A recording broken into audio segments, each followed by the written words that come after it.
Hi everyone, welcome to Look at Her Grow.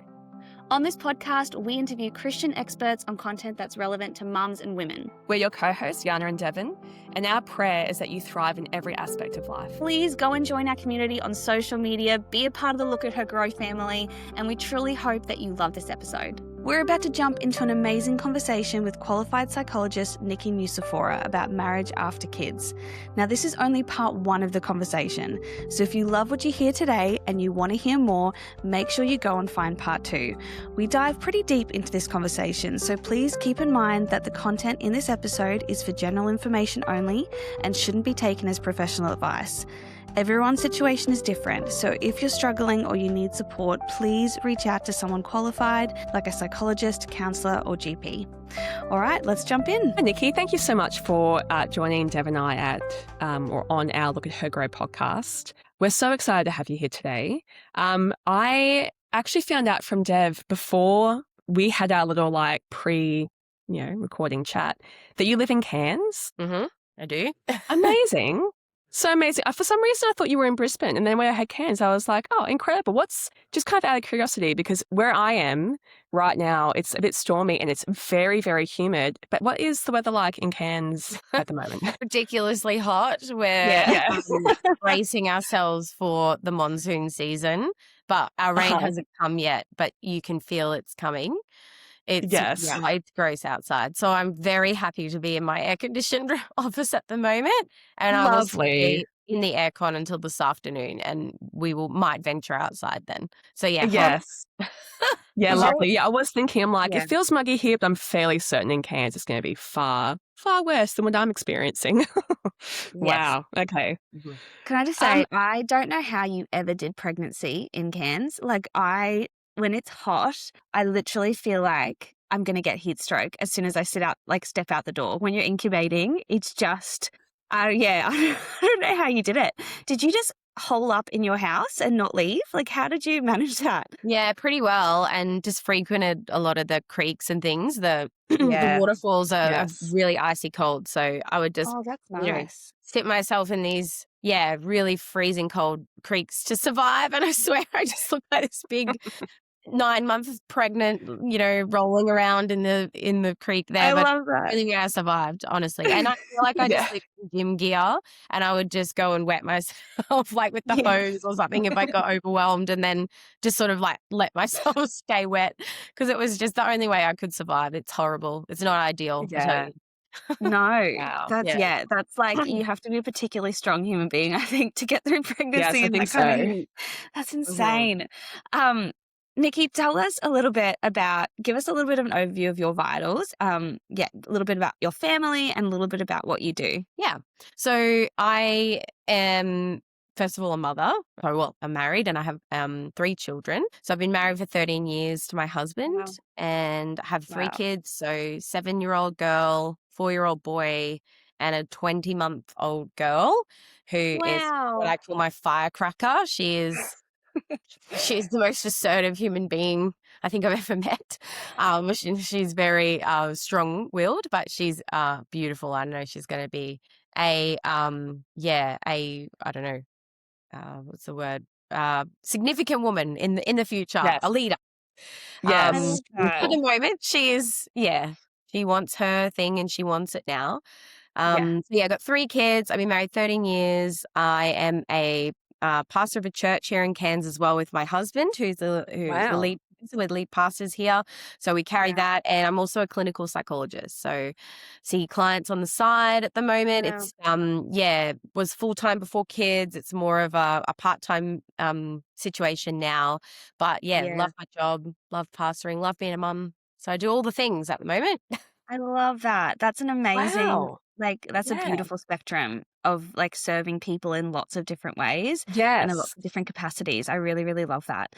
How have you found going back to being both pastoring and being a psychologist with a 20-month-old? How's that going? That must be such a juggle for you. Yeah, it is a juggle. Juggle's a good word. I would say that my husband leads the church in a much greater capacity than I do, and I take on my portfolios or the things that I Yeah. take responsibility for. But for me, it energizes me. I enjoy, uh, working and serving in the kingdom. I enjoy Yeah.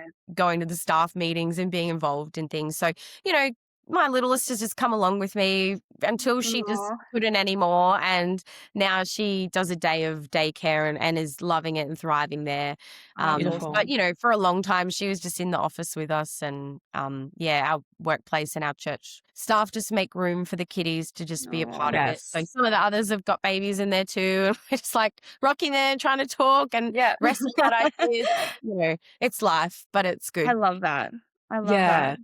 That's That's beautiful. really My cool. dad was actually a pastor, and I remember I actually remember just like walking around the church and like following him around and being on stage Oh, while he's like practicing his sermons. Yeah, that's so cool. That's really Yeah. cool. Yeah, it's awesome. Well, Nikki, can I kind of right off the bat hit you with our first question here? I think it's pretty undeniable that marriage does look different after children. Can you give us your thoughts on why marriage does become so different after having kids? I think when you think about just where you're placing your energy and the investment that you're giving something, right? Before you have kids, it's all about your partner and it's all about you. And you're giving your whole investment, your time, your energy, your focus is on that relationship and meeting those needs and building that connection. Yeah. But when you have these little ones come along, there is a natural division of investment of time, energy, where you're placing your connection. And you can't Yeah. focus solely on the needs and investment in that one individual anymore.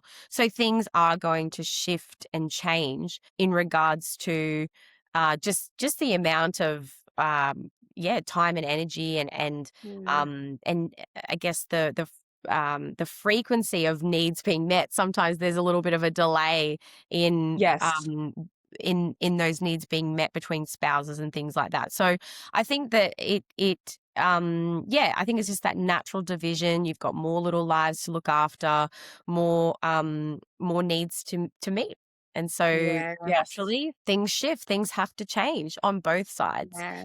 And that can make marriage feel a little different. It can make life feel different, as we know, right? Yeah. Yes. Yeah, That's such a great absolutely. summary because a needs is such a. I remember my husband and I said once, we were like, as soon as you assert that you have a need or other, especially because we're in the little phase, like the small children phase, at the moment. And so you assert a need, but the only way for that need to be met is for your spouse to reach into their empty bucket to try and fill it. And so it's like it's so hard because as soon as your spouse says that they have a need, there's almost like this survival instinct inside of you that's becomes protective. But I have nothing to give you. I know that you need more sleep or more time, but like the only way for that to happen is for me to give that to you, and I do not have that to give. Like, so those like needs, those competing needs is such a, that's such a big part of it. Would you say, like, we actually went to our community with some of these questions to see what other people were experiencing in their marriages, and we had different responses. Some people said, marriage is harder, like it's just inevitable, marriage is going to be harder. We had a few people actually say that their marriage was better, things like better communication, better teamwork, better sex, that, like, so there was kind of different responses. And so I guess we wanted to hear from you. What do you think contributes to people finding marriage just inevitably harder or inevitably easier? Like, what contributes to that, I guess? Yeah. So the word here is really around a person's level of adjustment to the change, right? So Right.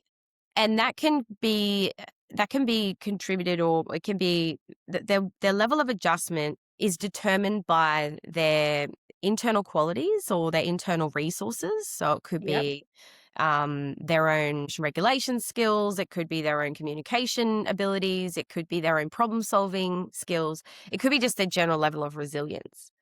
But there's also a lot of environmental things and external things that contribute to somebody's level of adjustment. Because if you've got, like, thinking about a little baby, if you've got a baby who is highly unwell or has lots of reflux, is waking up every 45 minutes, you haven't slept for 6 months, you know, you haven't got any Yes. family Yeah. support around you, etc., then that's going to reduce the level of adjustment that you can make as well. Yes. Mm. So I think that some couples can adjust really well based off their internal factors and their external environment. And Yeah. then some couples find that bigger and more challenging because Yeah.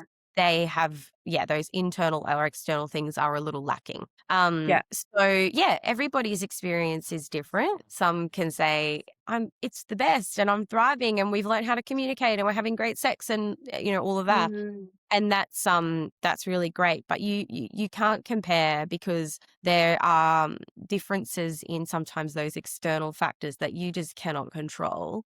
Yes. And sometimes too, like you said, that depletion. Sometimes you were really great at emotion regulation, but now the demands of the external situation requires such a bigger cup Yeah. of that. Like you need, so Mm. much more uh, capacity to regulate, and it's Mm. taken up completely in this external crying Yes. baby that never sleeps. So therefore, what you had isn't Yeah. enough anymore. So Yeah. So I think it's just worth noting that some couples will say that because they've adjusted better for a myriad of different reasons. Yeah. And then others That was can, so beautifully said. It Yes. actually speaks to kind of where my husband and I were at earlier on in our marriage after having had kids. I wanted to ask you your opinion on something. Charlie Kirk was at a speaking conference with his wife, and he was asked a question about marriage and kids and kind of what is your priority first and all the rest of it.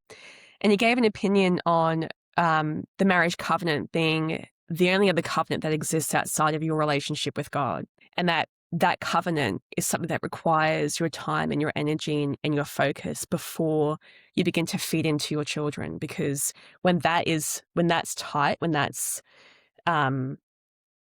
unity, I guess, and synchronicity there, and when there's a shared vision of what's going on and husband and wife are on the same page and there's that closeness, everything else that's good and positive and for the benefit of the children kind of flows from that. Do you think, I guess I wanted to ask what your thoughts were on that, and if you think that also contributes to why some couples experience that their marriage just gets better after having kids? I think it certainly speaks to, I guess people who do prioritize that relationship. Anything that you feed grows. So if you are Yes. giving attention and time and you're prioritizing that relationship, it is naturally Mm. going to flourish, I think, and be Yeah. doing better. In saying that though, there are lots of external challenges that I think can strengthen a marriage, even if it doesn't feel like sex is better, like all of these things that we think about, like we're going on all these date nights and whatever. Yeah. Sometimes walking through really difficult seasons, but being together and not being a team and supporting one another can actually Yeah. solidify your bond and can increase your connectedness more than what we can sometimes think is like a flourishing great marriage. So it doesn't mean Yeah. life is going great or we're not facing any challenges. It just means we're not at war with one another and we're connected and we're vulnerable and we're sharing Love the that. burdens of life together. Yeah. And that Yeah. is actually what makes me feel like I can trust you, that you're with me, that we're together. So Yes. I just wanted to kind of break that, that maybe that idea that if like sex is really hard right now, for instance, because we Yeah. have Mm. this season of really great difficulty with the crying baby and the sleepless nights and the whatever, that doesn't mean necessarily that I'm failing at this covenant, like this marriage relationship. Yes. Yeah. Yeah. For Yep, sure you that's want to so try and good. get that back on track later, but Yeah. For my point, sure. hopefully that I makes love sense. that. Yeah. Because, some people would hear that and be like, yeah, better sex, better teamwork, better communication. And they would be like, how, when do we do that amongst the chaos of what is currently going on? Mm. And just that idea of not doing anything different, just doing it in a different way, like doing it from a Mm. different heart attitude, um, a different mindset towards your partner rather than actually changing the circumstances that you're in, which is, that's fantastic. I love that. Yeah. We've chatted, like Jana and I've talked before about the identity shift that happens in motherhood, which I think we could literally do an entire podcast episode on if we wanted to. It's like, it's crazy. And I wasn't actually, I'd never thought about this until we were thinking about this interview. Do men go through a similar identity shift from your Mm. experience and from what you've seen in your practice? They can. And Okay. I think that when you have children or a child, there are so many domains of life that change.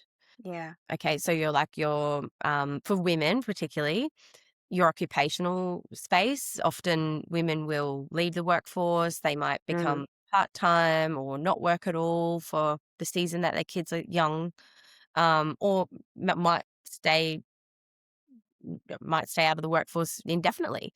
Yeah. Men might find that changes for them too. So, for instance, some of the fly-in, fly-out workers, that doesn't suit anymore their family life. So they might need Mm. to find a job closer to home that's lower Mm. paying rate. They might find that they can't do the overtime hours that they used to before, so they have to be home at 5, so that, so they're feeling like the pressure's on to meet the I don't know, the KPIs at work, but they can't do that. And then they might then Yeah. reflect on them poorly at work. Social life is different. As we know, the things that we used to do with our friends, we don't do Yeah. anymore. We frequent parks and cafes and maybe grab a coffee and on the way to some kid event that your Yeah. life revolves, your social life revolves around. I always Yes. say to my daughter, she has a busier social life than me and has more parties on the weekend than I get to go to. Um, so, and we go to the shop and she waves and bumps into more people that she knows than me. So I'm just like, Oh my okay, this gosh. is all right. This is your world now. Like, this is the social You've become such and such's Yeah. mum. And you're like, oh yeah, my God. exactly. So yeah, your social life is different. You don't get to do the same things with the friends that you used to. Your financial situation is different. Therefore, you can't do the same hobbies maybe because you can't afford them anymore. You can't do the gym classes Yeah. because they're $80 a week, and who can afford that? Or whatever. Mm. So there's just different things that shift and change, and that can then cause these identity shifts and identity crises. These things that I Yeah. used to do that made me feel me, I kind of Mm. don't feel like they happen as often, or they happen like they used to. And so now I have to adjust and find my identity now in these new things. So yeah, it can happen, and I think probably does happen. But Mm. how disruptive that is to somebody is really about, again, that adjustment. So some people Yeah. find that identity shift really difficult, and then some people Mhm. find it quite easy and smooth, Mm. and they really Yeah. benefit from that. So Yeah. yeah, it's mixed, but you can see men as well with the postnatal type depression, where they can Wow. really Wow. struggle with the adjustment, and they can have depressive periods in those early years, as well as they're lacking sleep too if they're up with bubby, and Of yeah, course. and Yeah, that's relationship different. You're not having as much intimacy, maybe it can. Yeah. Yeah, sorry, that's Donna. amazing. Yeah. That's Yeah, no, I didn't I know hadn't that. actually thought that men would also experience or can experience a postnatal depression almost. How do Yeah. you, because I'm just thinking back to obviously my own experience, giving birth and your whole world as a woman becomes you've given birth to these children and you are the nurturer of those kids and Mm. your time is very much seen to them. So how would you support a husband who's Yeah. actually having a really difficult time whilst you're also trying to adjust to being a mum for the first time? Yeah. What could you do there? Because I'm thinking, I don't know how I could have supported my husband at all. I That was would've been so really locked hard. into the Yeah. newness of what I was walking through. What would you suggest there? Yeah. I think that's where you need to get external support. If you don't have the resources, or you're not in a place to help your partner, I think that's where external support's so important. Whether that happens for both of you together and you get that, Mm. there are psychologists, for instance, that really specialize in these areas of um, you know, uh, adjusting to having children, or even just the battle of infertility and that journey, because that can really impact on Mm. both partners, right? When you're Absolutely. ready to have a baby. So yeah, there are specialized services, counseling, even if you're connected in a church, pastoral support, and checking in with the team there and seeing if Mm. Mhm. coffee can really make a difference in just being able to talk about wow, this is huge. And I didn't realize how huge this was until we got here. And now we're here. And oh my gosh, Yes. like, yeah. Yeah. And yeah. And just probably just trying to like connect as families with other families, because sometimes Yes, like men, they're not always going to have the coffee and catch up like women do. Like women have, you Yeah. know, they're a bit more social like that.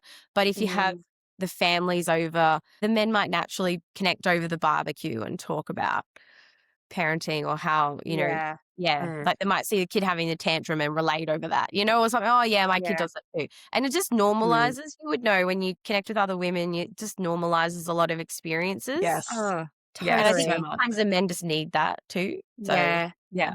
My Oh, husband, when that's we so first good. had our girl, sorry, Anna, is a couple of his friends who had had kids sent him a text message just being like, hey, mate, like, I know how big this season is. And if you need a friend to talk to, like, let me know. And I was like so touched and surprised by that, because I think that like sometimes that shift in a man's life is largely unseen. Like there is obviously like, and rightly so, there's so much going on for the mother, and there's a lot of focus on the mother because her body is going through changes, her hormones are going through changes, as well as her identity shift, as well as her day-to-day activities. Like Mm. there's so many changes, but there is a lot going on for the husband as well. And so I thought that was beautiful that these men had taken the time to actually send that message and to be a Amazing. source of, yeah. So I feel like that's, if there's a woman listening and you're out of the rough season, tell your husband to send a text to a new Yeah. dad who's potentially struggling, because yeah, it means a lot. And I think for him to realize that his experience mattered too was actually, I think, was really important. Yeah. Mm. No, Beautiful. that's beautiful. I really So love that. Nikki, with changes in identity that can happen, particularly Mm. for men as well, um, what what would you do or say to someone who is in a marriage and they've had kids and they find that their partner is kind of like unrecognizable? Like Yeah. there's been some really big shifts. Like maybe they're just due to family pressure, maybe they're less fun or they're more critical, or maybe um, there's even been like kind of like a trigger to some abusive behavior in the marriage. What would you say to these women, and how would you come alongside and help someone who's like, I don't really recognize the person I married anymore, Mm. and we have this family together now? Or our Mm. relationship is just not the way, it's not the same because we're now feel like we're two very different people to we were before. Like Yeah, how do we navigate that? yeah. Yeah. So the first thing that I would say is that when you're noticing significant shifts in your partner, like Mm. they're more irritable when they get home, or they're really snappy, or they're just down in the dumps, or oftentimes what a lot of partners will say is like they're just detached or they're disconnecting. Yeah. So Mm, sitting on their phone, scrolling, you know, just tapping out basically at the end of the day. Um, and they're not really connecting with the kids or with the family or whatever. Um, the first thing I think is to try and be curious about what's going on, because oh, I Mm. love that. these are often external signals of something Yeah. internally going on that is too much for the person to handle, right? Or to work through. So I think that instead of coming with judgment or criticism, as hard as it Mm. is, because it hurts the partner as well, I get that. Yeah. But to try and open up the conversation with curiosity. So like, I've noticed that lately you've been coming home a little bit cranky or a little bit irritated. Mm. You know, is there something going on that you want to talk about? Or what do you Mm. think is happening for you right now? Can we unpack it a little bit? I'd be interested to know, not because I want to judge you or give you advice. I just want to hear. So Yeah. I Mm, think increasing that communication around that time, rather than getting in this headlock where it's like, you must do this, you haven't been here for me, like all of that, and mm, getting in this sort of war with one another. I think it's just trying to recognize, hey, what's happening here and what's underneath that. I think it's Yeah. important though that the other partner knows that it is okay to call out and to challenge behavior that's not helpful or Yeah. appropriate. yes. Yeah. Um, and that, you know, it might be that, you know, it might be having those really upfront conversations that this irritability is impacting our marriage. It's impacting the children. They're Yeah. upset. So we need to work out what's going on here so we can get you the right assistance you need to help move you through this. Yeah. Mm. If it's abusive, that's probably something that's totally like a different situation. Yeah. Because if something has become abusive, then that's a question of you need to get safe first before Mm. any sort of curious conversation can happen, and that needs Yes. immediate connection with the right services and Mhm. professional help for sure, because that's a Yeah. very extreme Yeah, absolutely. behavioral outburst for what's Yes. going on. We're talking more about milder irritability and Yes. low mood and stuff like that. Yeah, Right. relationship breakdown, not abuse. Yeah. Yeah, yeah. Yes. So I think that, the main thing is try not judge or resent as hard as it is. Be Yeah. curious, be Mm. empathetic as much as you can. Once that conversation has opened up a little bit, or even if it hasn't, the suggestion for professional help is always really, really, really good, because Mm. it might be something that they find it hard to even identify. I don't know Yeah. what's going on. I just feel like angry all the time. Okay, Mm. well, there could be somebody that could help you to understand what's going on under there. Yeah. And the professionals are really helpful in that. So counselors, psychologists, and the like. And the great thing about this world at the moment is that you can access online assistance. I find that men are a bit more private, and they're a bit awkward about walking in the clinic Yes. and sitting in the weight room, and Yes. don't want to bump into, my psych in the supermarket. So Yeah. it's, they can find the right support for them, the right Yeah. fit, and they can have that real sense of confidentiality in an even greater sense being online. So Yeah. I love that. Yeah. yeah, that's what I Can think. I ask a follow-up question to that? Um, I know, so for example, okay, sorry, little preamble. So in a situation where a couple is walking through this and she is trying to have these conversations with him, but potentially, because I know men at the start, like you said, I think sometimes they struggle to, not all men, some men are very self-reflective, others struggle to be self-reflective, and that would probably apply to women as well. Um, Maybe he's struggling to see what she's saying. He's not wanting to engage in these conversations. And Mm. I know for a lot of women, they need an outlet, someone to talk to about that, or about what they're experiencing at home. Mm. And I guess my question is like, A, where is an appropriate place for women to get the comfort and support they need while they're walking through this journey? And B, what would you say? Because I'm aware of particular marriages where the husband does not appreciate the woman talking outside of the home at all about what is going on inside of the home. He feels like he's being disrespected or exposed, or there's like a feeling of, uh, yeah, that it's not respectful, I guess, of their relationship for her to go and talk about how she's feeling outside of the home. And so I guess my dual question for women who are currently in the middle of a difficult relationship and they are still trying to work through it with their husband, but they want to have that emotional support, where can they go and what do they do if their husband doesn't support them having that? That's a really good question. And a hard question. Sorry. Right, that's Feel free okay. to just answer the first part about like where are good and appropriate safe places for women to go and have that emotional support. Yeah, I'm happy to tackle both. I just, Yeah, great. I think, okay, so let's answer the first part. I think that it's important that you're speaking with somebody that is going to maintain confidentiality. Yeah. If Yes. there is any sense that they are not going to do that, they are not safe people. Mm. And sometimes we have good friends, but they're really poor at holding information. And Yeah. I let it slip, or or they'll just like, just Yeah. can't help themselves.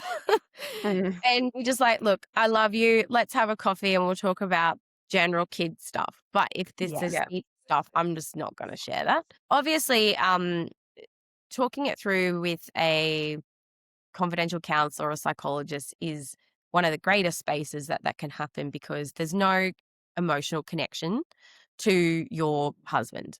So, you're not talking to your friend and they're not loading it with their opinion, and they're like Mm. insiders into your husband and what's going on. They're just giving you an objective perspective and going, this is what I think is going on. Here's what you possibly could do. And it's not affecting me. And this whole 50 minutes is about you. It's not about me. So, and oh yeah, my husband did that too. And blah, blah, blah, blah, blah. Yeah. You know? So there's so much, I think, help and merit in speaking with someone in a confidential space. You know, equally, you may find, again, that pastoral conversation, as long as it is Yep. confidential, Yep. can be helpful. And sometimes those conversations can be helpful when they do know your husband too. And that's where you don't get that with that professional online or something. They don't know Yeah. that person. So they're only hearing about it. They're not seeing it. And that Yeah. sometimes there's a lot of information that's missed because you can't see the relationship. Yeah. So that's what I would suggest, is that you need to have somewhere to offload and to talk it through, but just make sure that those people are mature enough to handle that. And I think those people are pretty rare in my own experience. I have probably a couple of people that I would probably really share those things with. And the Yeah. rest, probably I wouldn't go there.